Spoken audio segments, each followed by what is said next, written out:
आज की इस वीडियो में हम बात करेंगे 10वीं कक्षा की प्रश्नावली 14.1 का फिफ्थ क्वेश्चन। इस क्वेश्चन में हमें दे रखा है कि किसी फुटकर बाजार में फल विक्रेता पेटियों में रखे आम बेच रहे थे।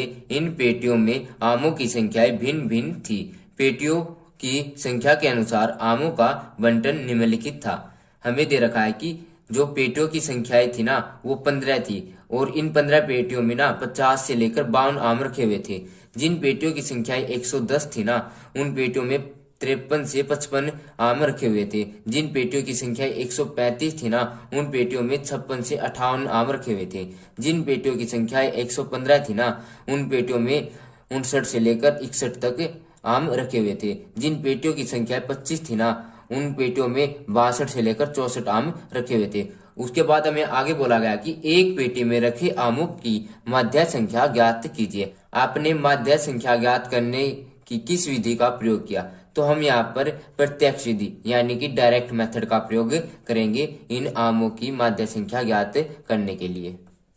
प्रत्यक्ष विधि से माध्य निकालने का लिए फार्मूला होता है हमारा सिग्मा एफ आई की मल्टीप्लाई एक्स आई के साथ करनी है और डिवाइड बाय में सिग्मा एफ आई करना होता है। तो हम सबसे पहले एक्स आई को ज्ञात करेंगे। तो एक्स आई को ज्ञात करने के लिए हमारा फार्मूला होता है लोअर लिमिट यानी कि निचली सीमा प्लस में ऊपरी सीमा डिवाइड बाय में 2। तो निचली सीमा हमारे पास 50 है और ऊपरली सीमा हमारे पास 52 है। तो ये हमारा टोटल हो गया 102, और 102 की हमें क्या करनी है, डिवाइड करनी है 2 के साथ। तो 102 की हम डिवाइड करेंगे 2 के साथ तो हमारा 51 आ जाएगा।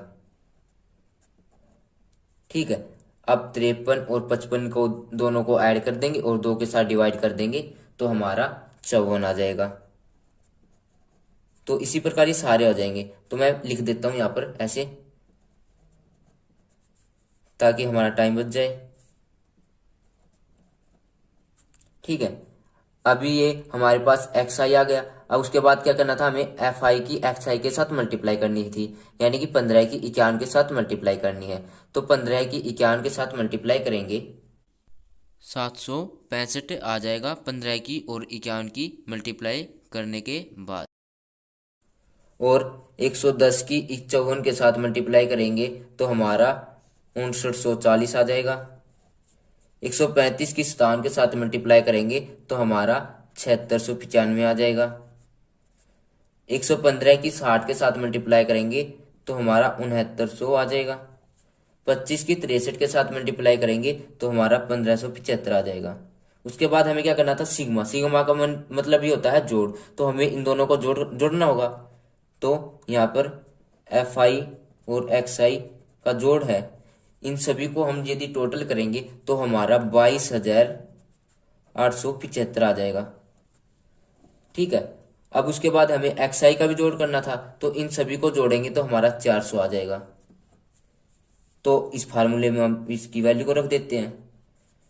इसकी वैल्यू आई थी हमारे पास 22,875 और इसकी वैल्यू आई थी हमारे पास 400। अब इन दोनों को कैंसिल करेंगे तो जो हमारा एक्स आई का मान आएगा वो आएगा हमारे पास 57.1875। अब हम यहाँ से 8 को हम 9 लिख सकते हैं क्योंकि यहाँ पर ये 7 है ना, तो यहाँ पर लिखेंगे हम, हमारा जो आंसर आएगा 57.19। जो हमारे आमों की मध्य संख्या है वो 57.19 आ जाएगी।